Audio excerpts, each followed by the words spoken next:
Entering the Mayo experience. Mayo experience. Mayo experience. Mayo experience. Experience. Welcome to the Pat Mayo Experience, Week 13 main slate, DraftKings, ownership projections, pivot plays. We'll be updating some of the spreads towards the end of the show to see where the line movement has gone. I do want to let everyone know we're recording this on a Friday afternoon, releasing it on a Saturday morning, so the Kareem Hunt news may have played itself out by now, but the giveaway for this week will be that if you are watching the video version, smash the like button, leave your DraftKings handle, and let me know what you think that Spencer Ware's ownership will be in the Millionaire Maker if Kareem Hunt is ruled out for Week 13. Something I expect to happen, but hey, as we record this right now, I do not know. The other giveaway, if you're listening to the audio version of this show, rate, review, subscribe. Leave your DraftKings handle, a 5-star review, and something you like about the show, or something mean about Cust or Garion. Either way, it works, and you're in a draw for 20 DK dollars. I'll be live Sunday morning, 10 a.m.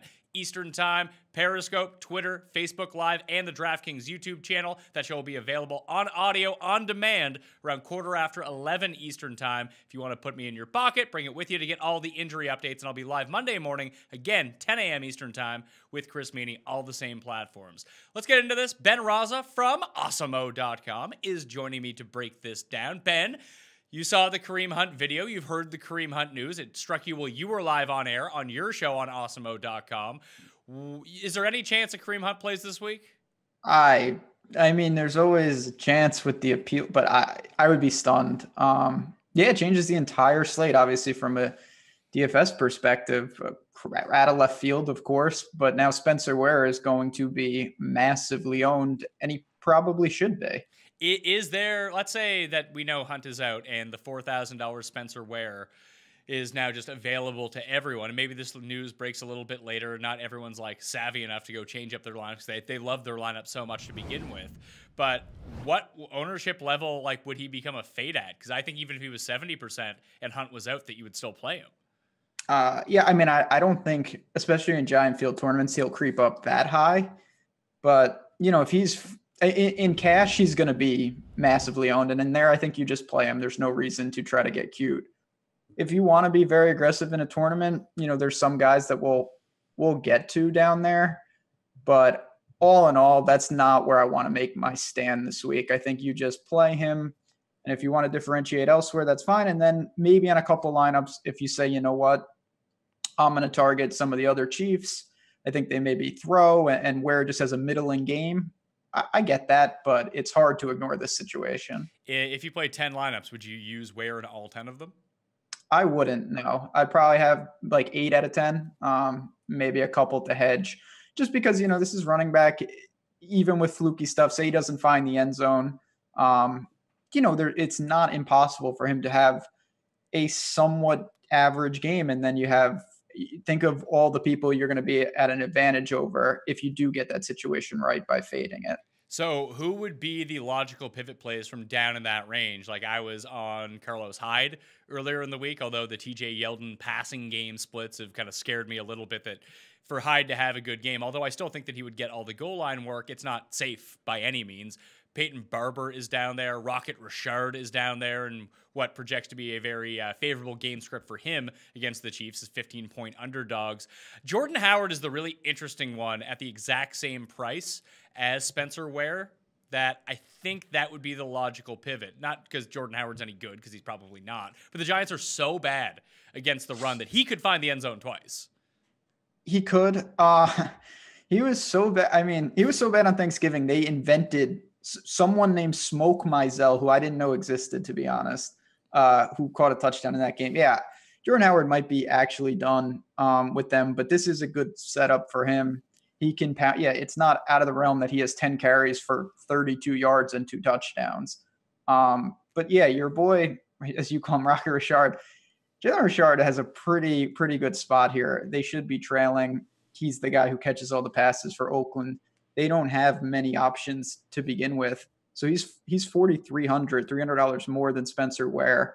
That's a guy I wouldn't mind having some exposure to, especially if you're looking to maybe pivot in that situation. So if we go to the very top of the fansharesports.com tagging system, which aggregates all of the people that are being hyped up from around the industry, number 1, Christian McCaffrey, number 2, Aaron Jones, number 3, Phillip Lindsay. When I built my main lineup at the very beginning of the week, these were the 3 running backs that I fell upon to build and construct my teams with. So it's going to be super chalky. McCaffrey way more than most, but do you think that McCaffrey, now if let's say Hunt is out of the equation, do you think that he's going to be like doubly as owned as the Gurleys and Barkleys of the world, or will it kind of spread itself out a little bit now?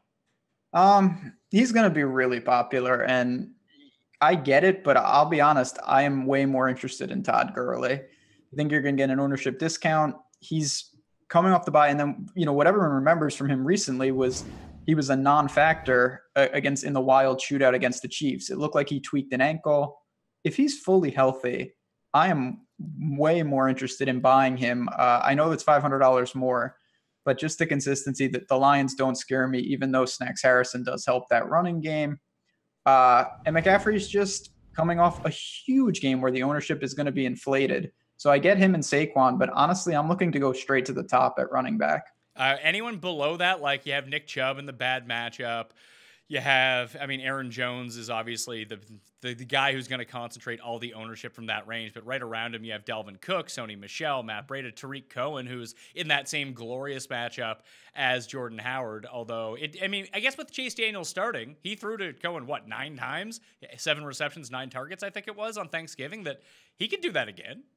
I like Tariq Cohen this week. The Giants linebacker, someone like Ogletree gets on him. I think that's a matchup the Bears want to exploit and can exploit. Obviously, he's in the kind of Kamara bucket where volume, it's always somewhat important, but it's kind of secondary. He can take it to the house on a couple touches. You're just banking that he gets, one of those explosive plays, 5,600. Definitely worth a couple of shares in my mind. So everyone's going to own Phillip Lindsay in that range at 5,400. So you have your Cohen that you could pivot to. You could go down to Chris Carson, although they're now saying Rashad Penny could have a significant role. I'm not buying that. Whenever Chris Carson is healthy, they play Chris Carson. Dion Lewis, Marlon Mack probably going to play against Jacksonville. Then you got like Gus Bus. He's down there. He's dealing with this ankle injury, but who knows? It looks like he's going to end up playing against the Falcons. Then you have both the other Lions guys. I know it's against the Rams, but you have Riddick and you have LeGarrette Blount, like sort of the same idea that I was using for Jordan Howard, that, hey, he can end up with 2 touchdowns. Blount is always in play to score a bunch of touchdowns if he's going to get 15 plus carries. Yeah, no, I can confirm that because of Thanksgiving, just awful. It's a weird situation because naturally, I think everyone would say the game script, the Lions are going to be trailing. That should help Theo Riddick, but who knows what they really do. If Ellington's a little banged up, maybe they use him more in the slot. Carry-on's doubtful. I don't think I'm going to get to Blount personally. You're just banking on them having opportunities inside the 5-yard line and him taking advantage. But this is kind of a dead range. I looked at Kenyon Drake.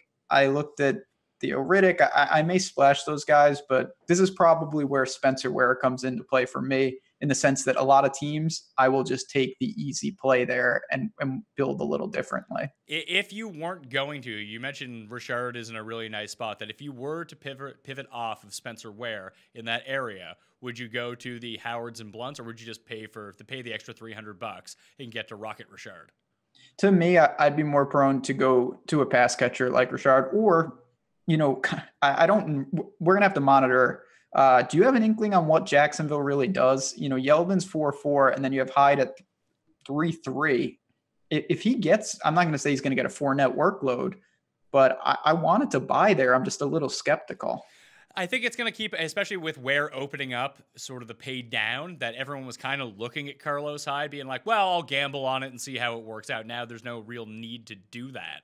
That I do think that Carlos Hyde's in an interesting spot because, yes, I think in his range of outcomes that getting the 4-net workload is there, but there is a disastrous situation where Indy gets up by 10 in the first quarter. Then all of a sudden it's just Kessler throwing checkdowns to TJ Yeldon the entire game. However, if they do get the ball inside of the 5, which with Cody Kessler, I'm skeptical that can happen, that I do think that Hyde is the one who will be in the game.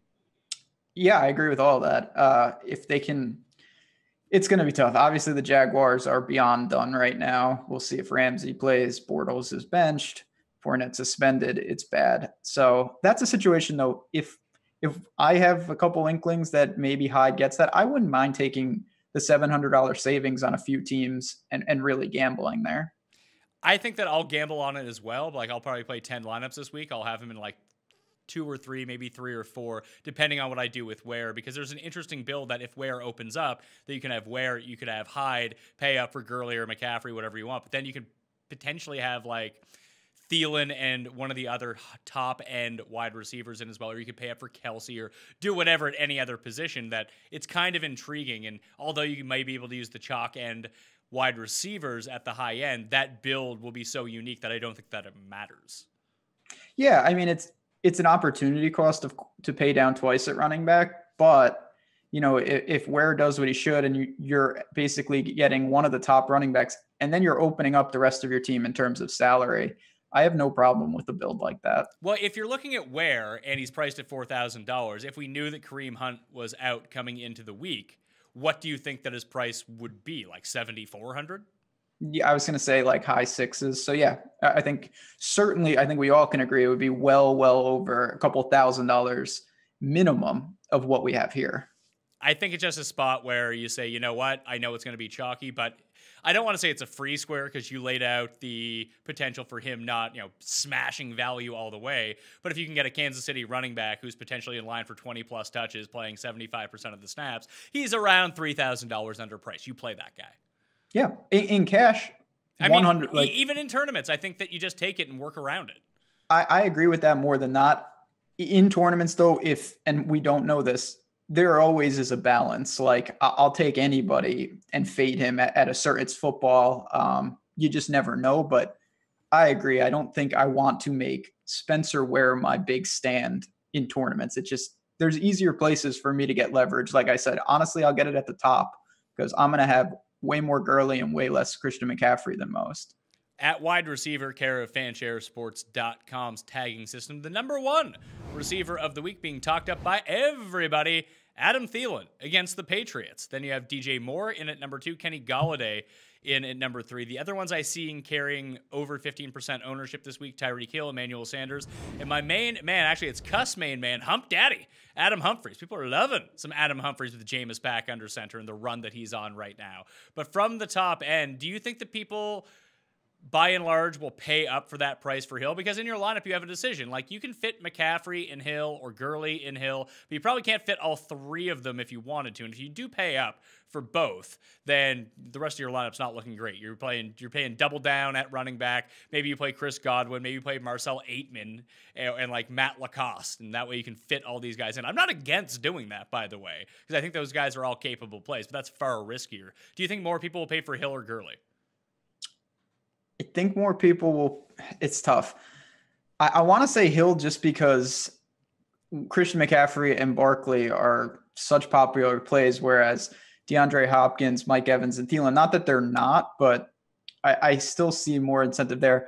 The other thing, though, that throws kind of a wrench into it, people are going to have a chief with Spencer Ware on a lot of teams. And not that they're not looking to play to, but some people will say, you know what, I'm hoping the Chiefs run it.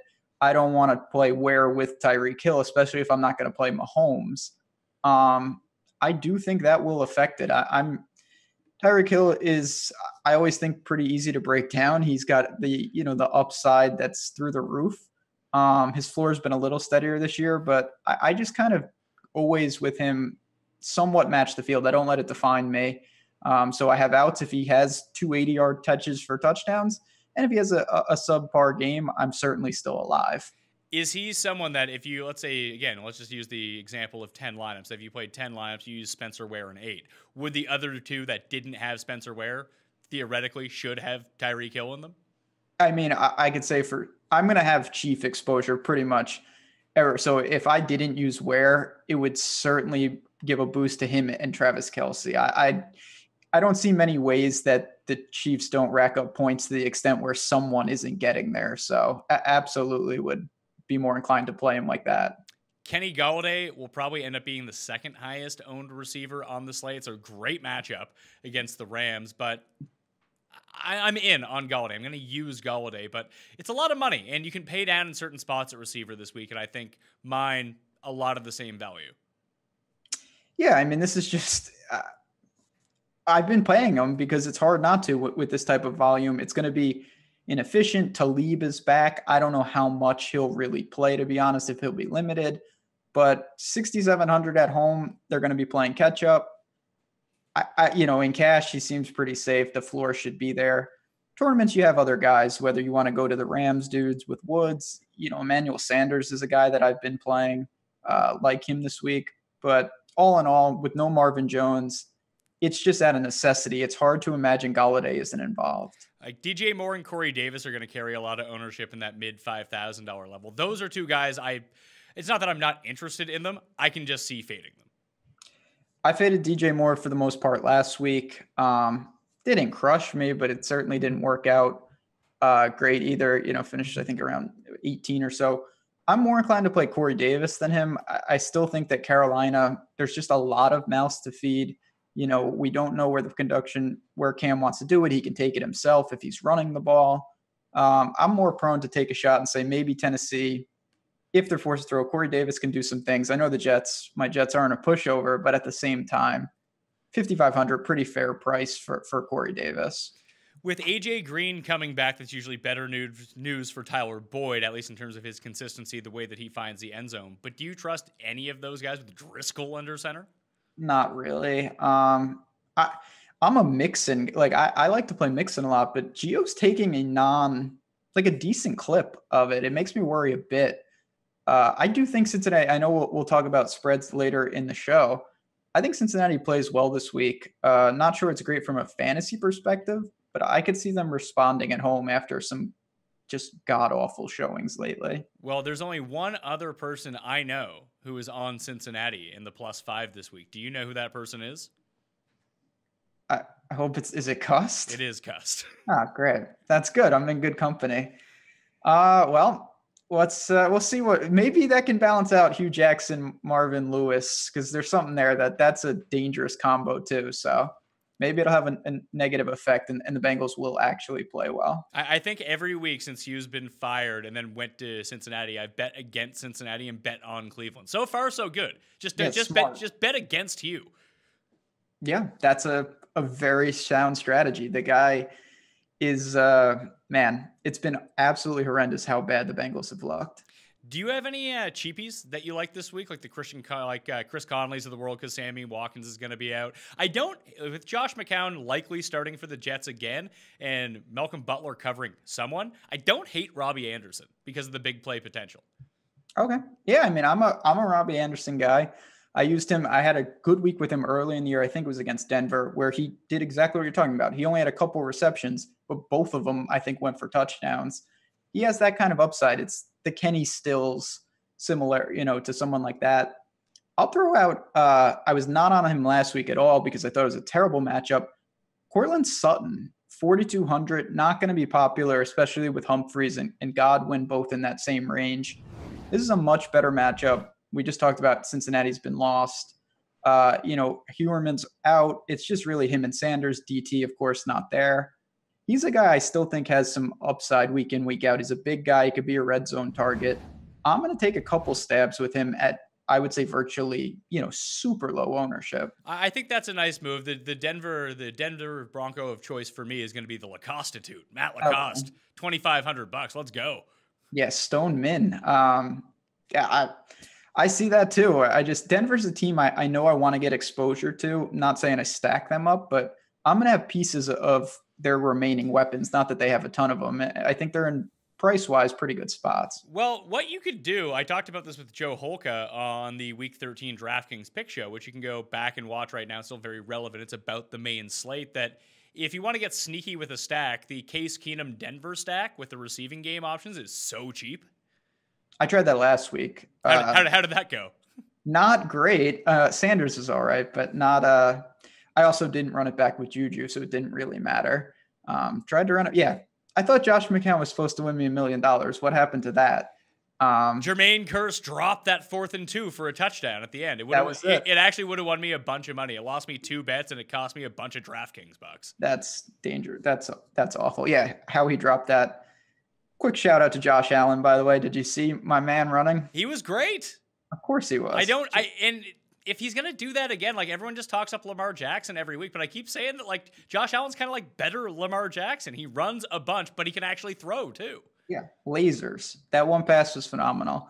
Not at home this week. I'm certainly not going there, but I was happy to see him play well. Other than that, Bruce Ellington. What about Bruce Ellington? Yeah, he's getting the looks. He's got a Q tag. I assume he plays. If you don't want to play Galladay or even talk about crazy stacks, I guess you could use Stafford, Galladay, and him and run it back with someone like Gurley. I could end up doing that. Probably very dangerous, but he's cheap enough. And then you mentioned this guy who I remember him from college at Oklahoma State, Marcel Aitman for the Raiders, 15 targets over the last 2 games. He had 10 last week, only turned it into 3 catches. But I think you could do worse than playing him. I am playing Marcel Aitman. Here's a fun fact about Marcel Aitman. Not playing Baltimore this week, playing Kansas City. Much better. That'll help. I mean, the Raiders, obviously, we talked Kareem's probably going to be out. It's not going to affect the Chiefs too much. They're still going to roll them. So they'll be throwing to Jordy Nelson and Seth Wright. There's just not a lot of options. This guy, young guy, I'm sure they want to get him some looks. I actually am very interested in him. So I'll be using him. I'm trying to decide of who I want to use in that like little mini down range. You mentioned Sutton. Hump Daddy's right there as well. I think Godwin's going to be the one that I end up on at $3,900. Okay. Just with Deshaun Jackson out, he's going to play almost 100% of the snaps. And I don't think that he's going to carry the ownership that you would expect from hearing the news that, hey, Deshaun Jackson is out, play Chris Godwin. That's usually just the rule of thumb.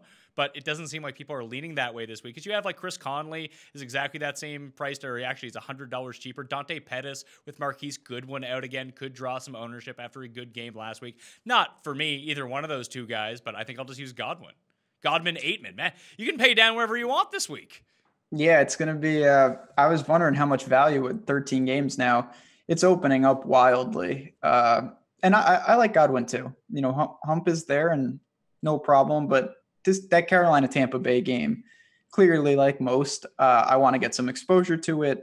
The defenses are so bad, and Cam should move the ball, and Jameis, as turnover prone as he is, he still can rack up the yards and points. So if we go to quarterbacks, those 2 guys are near the top, actually at the top of the Fanshare Sports tagging system for Week 13. You have Cam number 1, Jameis number 2, Mahomes number 3. I don't think Mahomes is going to carry as much ownership as everyone's kind of saying they like Patrick Mahomes, because who the fuck doesn't like Patrick Mahomes? But he's $7,600, and Jameis is $1,600 cheaper. I'm using Jameis in a ton of places. The one that I still have carrying above 8% ownership is Lamar Jackson. Like I mentioned, you can use other guys rather than him, but Andrew Luck is only $5,800. Why aren't we just closing our eyes, pressing Andrew Luck every week? I feel like we're idiots for not doing that. Probably because he just gives you 3 touchdowns every week. And as I say that, am I going to do that? Probably not, to be honest.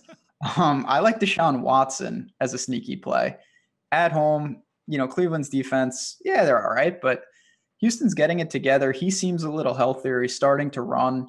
They've got Demaryius Thomas working into that offense. I know Lamar Miller, he had that big run, but I still think that when these games are tight, Watson will do plenty. The upside's through the roof.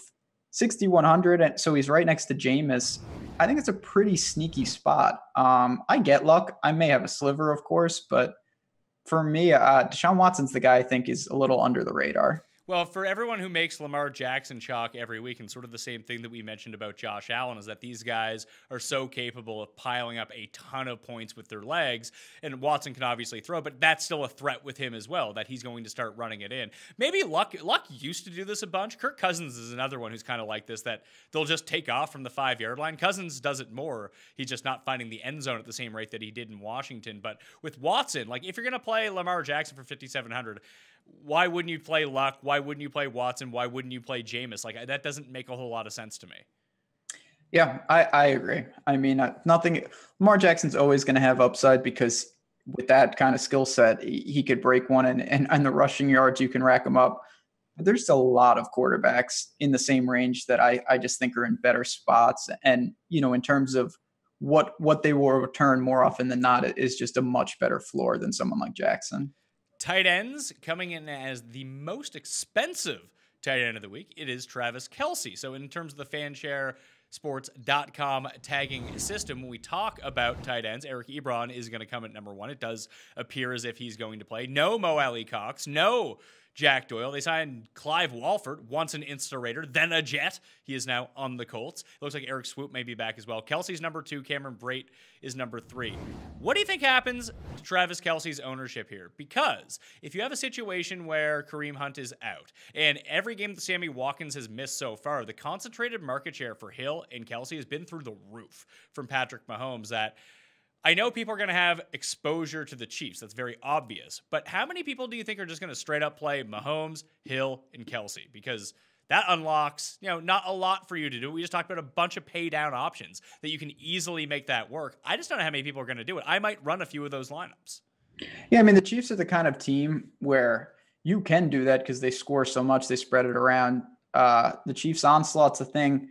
I will say, though, and it's a minor detail, but I think it's important. This is not a 10-game slate. It's a 13-game slate.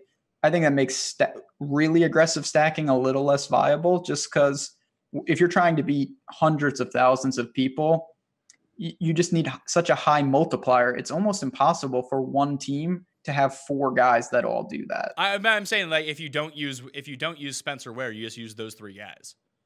Yeah, no, I mean, you could do that, but then it's like, it's kind of hard to think with nowhere, like, where is the easiest one in terms of a multiplier just because of the salary. You would really be toast if he does anything then, just because unless they hang 60 on him. But which is, I will say, very much in the cards. Yeah, I mean, especially if the Raiders can find a couple touchdowns, they should move the ball with ease.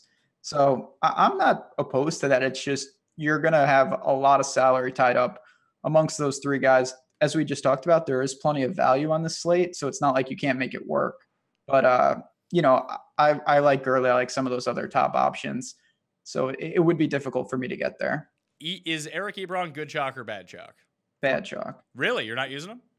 I may have a sliver, but if he's, I don't know exactly where do you think his ownership falls? Do you have a guess? I know he's going to be popular. If he's really popular, 20% plus, I'm coming in under. This is a situation where I know the snaps are going to be way up because Doyle's gone. I still think that there's a relatively low floor for a guy like that, and it's such a bad position. I'll roll the dice with someone like Greg Olsen right next to him. Cam looks to him in the red zone, going to be certainly less owned than someone like Ebron. I think that's a worthwhile pivot.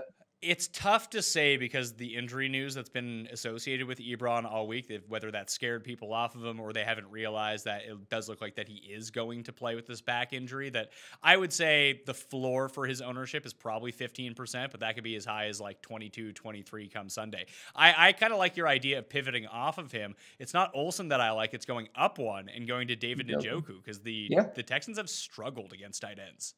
Yeah, I have no problem with that. He's another one. It looks like I think he's fine. This knee thing has been perpetual. It's more maintenance. And he finally came back from the dead last week. I know Cincinnati seems to be the cure for everything, but caught all his targets, found the end zone. That game, I like a lot in that game from both sides. I think the Texans-Browns game, you can go a lot of different directions in. Yeah, I mean, we didn't even mention Baker, but Baker's someone that you could potentially throw in there. We've talked about it on the show all week, just the crappy quarterbacks that Houston has faced over the past 2 months, like backups and just complete losers at the position that maybe their pass defense isn't quite as good as it looks, but they're still 31st in DVOA against tight ends. Only Oakland is worse than Houston in covering them. So, hey, maybe you can squeeze Kelce and Njoku into a lineup. Very few people play double tight end. That is definitely a way to differentiate. If you do that with Ware, you can build uniquely without getting too drastic. I mean, we'll see about Baker. I'm interested to see that game, to be honest, how he plays against Houston, who quietly, I mean, maybe it's not that quiet, but what a run they're on.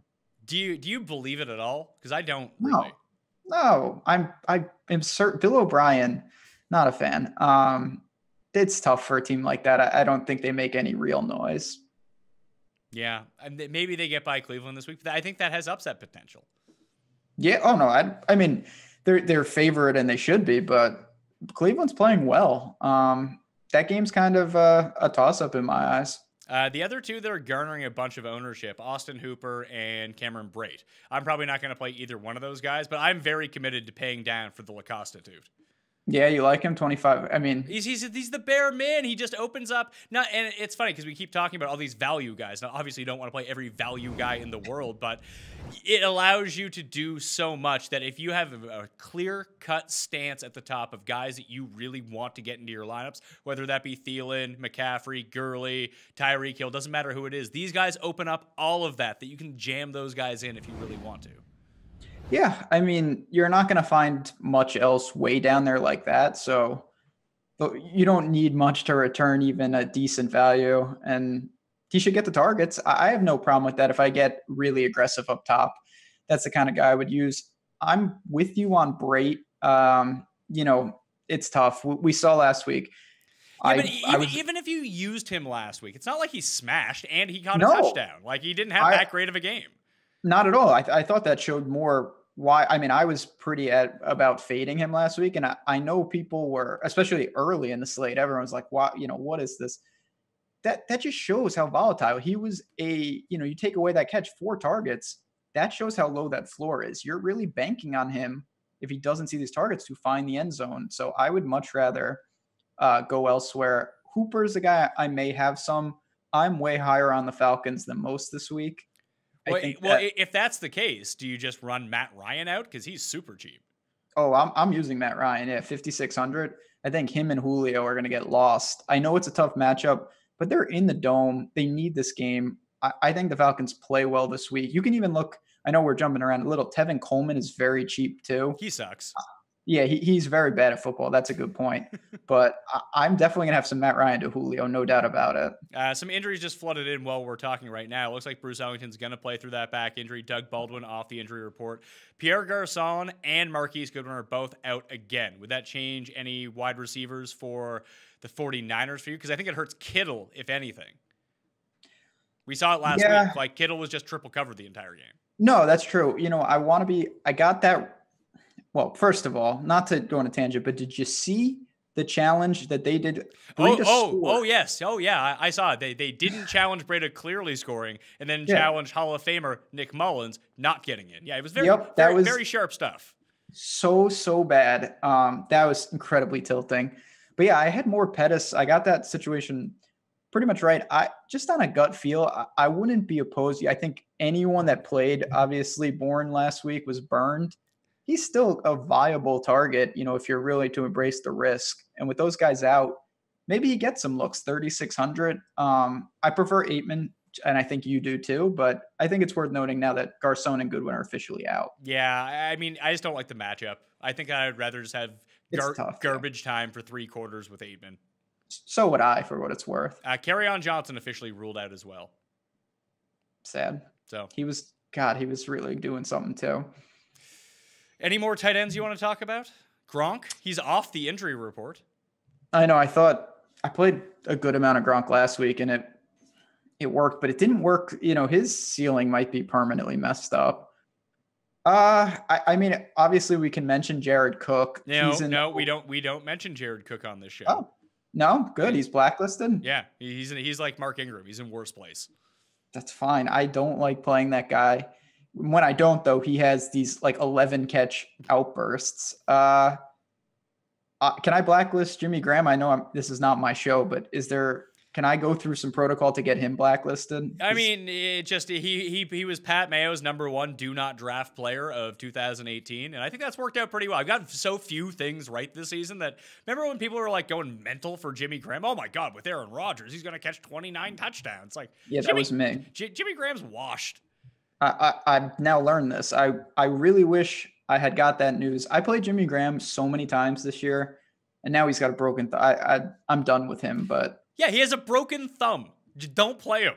No, I'm not anymore. I just seeing his name is tilting. It's him and Ingram. Ingram's out. Thank God. Don't have to deal with that. He's been brutal. Like he wasn't even playing the last few weeks. I mean, he hurt himself in warm-ups last week, but before that, like he was active but not really playing. No, he was just watching while being on the field, disturbing. It's a weak tight end situation this week, Well, especially if you don't pay up. That's why I'm saying if you pay for Matt Lacoste and he's $2,500, like realistically, what does he even need to do? If he goes 5 for 50, you're set. And it's not like that's going to be substantially worse than like Cameron Brate catching a touchdown. He might score 14 points. Great. Yeah, no, I mean, usually those super cheap punts are a little dicey just because if it's a high scoring slate, it can be tough. But with such a bad position on the whole, even if he gets you, not that you're looking for like 8 points, it might not be that far behind guys, in that 4K range. Like, I don't think I do think it's remote, very possible someone like Ebron isn't that far above that, even if, if he doesn't find the end zone, he could have a bad game too. There's not a lot of surefire things at tight end. Defenses from fansharesports.com. Number 1, 2, and 3. The Chiefs coming in at number 1. I guess now that will be, and people just talk themselves into a correlation play with either Hill or Spencer Ware as it pertains to the defense. The Packers are number 2. The Broncos are number 3. I can imagine the Bears generating a ton of ownership as well, but it doesn't seem like people are really hyping them up a little bit. I like the Bears. I like the Titans. I like the Packers and Broncos. I think those are the 4 defenses that I'm going to mix and match. If I had to pay down, and I did my first initial build, I used the Browns, but I rethought that and took them out. The Brownies. Yeah, I think defense is obviously wide open. Packers, all in all, one of the safest. I have 2, and it's funny. This is a situation, we talk about this a lot. It's kind of a hedge where I like these offense, but I also don't mind the defense. And that's 1, the Texans, and 2, the Panthers. I'm going to have some. I like the Texans along with you. I'm not big on the Panthers, but I guess anyone playing Jameis is usually pretty good. That's literally my own, I'm on the Panthers just because it's Jameis and he can throw 5 picks at any time. But the Texans at home, Baker wasn't touched last week. Smooth game against the Bengals. They're going to get pressure on him. And no problem with Baker, but he is certainly not immune to making some bad decisions. I think they get to him. They put the pressure on him. 2,700. And it's not to say I don't like guys on the Browns side, but it's both of them can be effective at the same time. Well, it was sort of the opposite mentality that I had when I first landed on the Browns. Like, the Texans can't block. They might score 30 points, but Watson can be sacked 5 times. Oh, yeah, absolutely. Deshaun Watson he's the guy I use in the example every time I talk about that. Sometimes that actually helps him in fantasy. If you throw a pick 6 early, he's playing catch up. He's the kind of guy, he can be super effective from a DFS standpoint while turning it over and actually being a fine play for the opposing defense. I'm just looking at it right now and just sort of to highlight this. The Saints defense scored 15 points. They almost doubled the Cowboys in terms of defense, special teams, DraftKings scoring points on Thursday night, which I think if you ask most people, 98% would just figure the Cowboys scored more. Yeah, it was tilting. I was on a good amount of Cowboys defense yesterday. And they played outstanding, but they didn't really turn anything into much because they didn't get the turnovers. They had 1 late, but the other big potential plays, they didn't get to them. And the Saints defense, who also played well, like you said, they got sacks. Dak was fumbling all over the place. You're more looking for, it's not about the points. It's about how many opportunities am I going to have for that home run play? And with guys like Baker or Deshaun Watson, I think it'll be up there. Who do you think, if you had to pick, who would be the safest defense for cash? Would it be the Packers or the Broncos? For me, at home against a rookie quarterback, it would be the Packers. I think I'd lean Broncos because I think the pass rush is just a little bit better. And I think the Bengals are starting like 2 third-string O-linemen this week. Yeah, they've got problems. Obviously, Driscoll. Well, the thing about Driscoll is, though, he's always constantly looking to run, which leads to it opens up a lot of sack opportunities, which I really like. No, yeah, both of them have a relatively safe floor because of these things.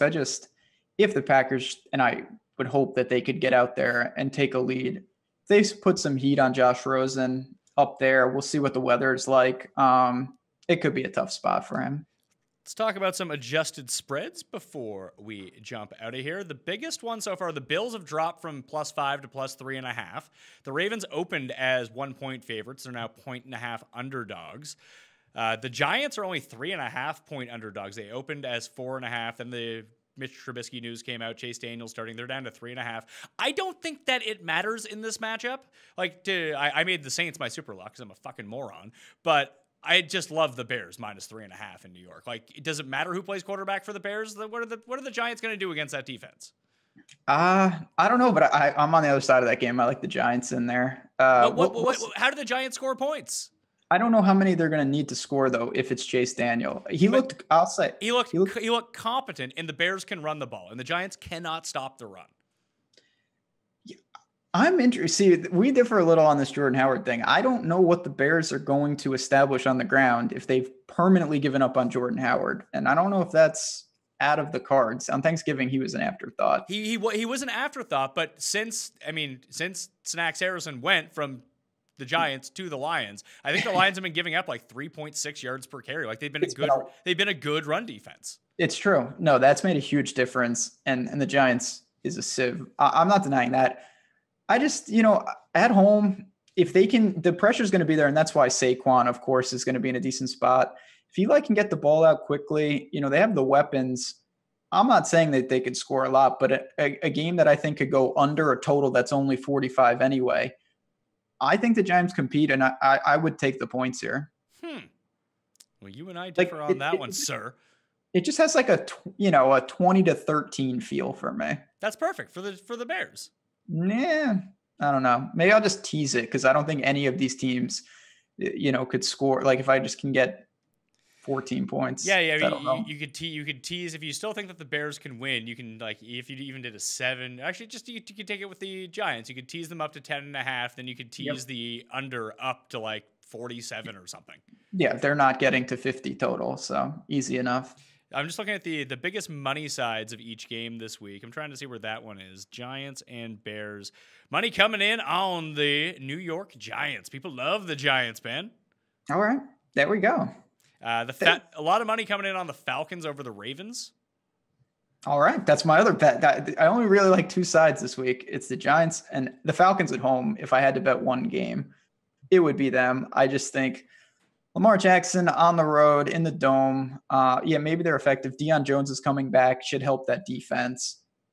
They need this game, and I think Matt Ryan plays well. The Lions, a lot of money coming in on the Rams. The Lions are one of my hold your nose and take the points picks. I just think that's a slow game. Maybe Gurley gets shut down a little bit. They don't abandon the run. They just keep trying it and milking the clock. That Stafford has a chance for a backdoor cover in that game is kind of the way that I see it breaking down. The other big one, the Colts, almost over 80% of the money on them against the Jags. Jags, home dogs. It's another just hold your nose, take the Jags, I think. Yeah, I don't know what to do with that. Last week and that worked out well. Thought the Bills, would handle them not easily, but it was just after that Steelers game, the Jaguars are such toast. Now with Cody Kessler, I honestly think that probably just gives them at least a different feel. Maybe it's a shot of energy for the offense. If Fournette doesn't get kicked out of that game last week, they probably beat the Bills. I hope not, but he was about to score. They were on the 1-inch line. That was the turning point in the game. They missed a field goal out of that. That was the killer. I certainly wouldn't bet this game, but if I did, I would probably take the points as well. I'm with you. The 2 biggest sides, actually the 4 biggest sides this week, they're all right in a row. The Titans are the biggest side, and so are the Chiefs. 83% of the money on those 2 teams. Then you have 74% on the Packers, 75% on the Seahawks. There's somewhere to fade the public in some of these games this week. I'm just not sure which ones it is. Yeah, those are all the Giants spread. Those are all a lot of points. And can you make a case for the Raiders covering 14.5? I can. I can't. I think I could. Yeah, at home. It's the kind of game. Do I think that? Would I bet the Raiders? No, but Carr and them, if they can get into the 20s, force Mahomes, maybe they control it on the ground with Spencer Ware a little. You always have the back door. It could be a 10-point game, a 7-point game. The problem with them is I don't see them getting the back door because they're terrible. Well, I would never the Raiders are a disgrace. How they beat the Cardinals is, that's just disturbing on a lot of levels. But 15 points at home is against a division rival too. It's hard for me to ever say that team has minimal chance to cover just because it's the NFL. It's obviously they had, as I say, at every chance I can, just the absolute GOAT. But look what you remember when the Bills played the Vikings and not that they cover, they smoked them. If that can happen, anything can happen. I think of all those big spreads, the one I'd be willing to take the chance on is the Niners at Seattle. Just when Seattle is a big favorite, they just like running the ball. And if you run the ball, you milk the clock. There's not a ton of points. And if San Francisco can score like 13, they might be able to cover one of those like 20 to 13 games. Yeah. Like a never close 20 to 13 game. Yeah, when they're in full control. The Seahawks are a kind of team I would feel super, like if I'm for some reason making a teaser, like they're the kind of team I would throw in there. I would be beyond stunned if they lost that game, but covering the 10 is a totally different animal. I expect them, like you said, to just control the game without really blowing out anybody. Last game, since we didn't really mention it from either the DFS side, from the betting side, and I do want to let everyone know that odds and lines are subject to change. See website for actual odds. If you or anyone you know has a gambling problem and wants help, call 1-800-GAMBLER. Vikings at Patriots. There should be a lot of points in this game, shouldn't there? Like, why aren't we attacking this game? It's such a weird game. I mean, step one, I want to know what's up with Diggs, because if he's in there, I think it helps. They reported today that he's probably going to play. Okay, I think that helps. Not obviously it helps him, but Thielen gets a boost for me, because if they don't have Diggs, I would expect the Patriots to really roll a lot of coverage. I know he comes out of the slot, but they could probably take away Thielen. That will help the offense. It's a tough game to break down, though. I know the Patriots, I see on mine, 5-point favorite, total around 50. It's tough. They have so many mouths to feed. It's going to be a good test for both teams. Like, would you consider, did you hear any word on Rex Burkhead? Because I heard he was coming back earlier in the week, then I haven't heard peep about it. I haven't heard it either. Yeah, and it's funny. I heard that too. Like, yeah, and now I haven't even thought of him, to be honest. Like, why aren't we playing Kirk Cousins? Well, Kirk Cousins, every time I play him, it ends in disaster. This could be a good spot if you think that the Patriots get out to a lead. I mean, he's a great quarterback. He's in the Deshaun Watson bucket where he can make it ugly and throw for 375. No doubt about it. Diggs would be a huge boost to him. Obviously, Dalvin Cook, Rudolph, he's got weapons. And the Patriots defense, even against the bozo Jets, there was some success there. Did you see the guy that the Buccaneers ended up activating in place of Deshaun Jackson? No, they got a new creative player. Yeah, his name is Bobo Wilson. Oh, yeah, Bobo. That's Jameis's boy from Florida State. I'd never heard of this guy before. Yeah, I don't know much about him, but hopefully he did go to Florida State. Almost certain he did. We'll see about that. That'll be interesting to see if him and Jameis have some kind of secret connection. He did. He played with Jameis at Florida State. Do you know what his actual first name is? It's not Bobo. It's Jesus. Jesus. Oh, Jesus. all right. Jesus Bobo Wilson. That's a name. That's fantastic. He's got the name part down. So yeah, he just needs to have the game to come along with it. But we did this for so long, we got some Kareem Hunt news. What do you think it is? That he's suspended. Kareem Hunt has reported, the Chiefs have reportedly learned of Kareem Hunt's altercation upon release of the TMZ video and are pending further action. He has been sent home from their practice facility Friday. So that would lead me to believe he is not going to play. I don't think so. Season-long wise, where would you rank him among running backs? Not Hunt. Where? Like top 10? Yeah, this is based off, I would have said if you made me pick a number 8th. He's up there. This is a pretty damn good spot. Would you play him over like Phillip Lindsay? I would. Yeah. Would you play him over Would you play him over Aaron Jones? No. That's a really good spot at home. Would you play him over? Oh, I looked at last week's ranking. I was like, I sure have Leonard Fournette ranked really highly for someone who's not playing. Bold strategy. Listen, sometimes you got to go off the rails if you want to be a good ranker. Would you play him over? I was going to say Kamara, but he already played. Would you play? I'm trying to get the thing to load. Would you play him over Nick Chubb? I would, but I'm becoming a Nick Chubb is tilting. God, that was so tilting last week. I think he's due for a bad game. Would you play him over James Conner?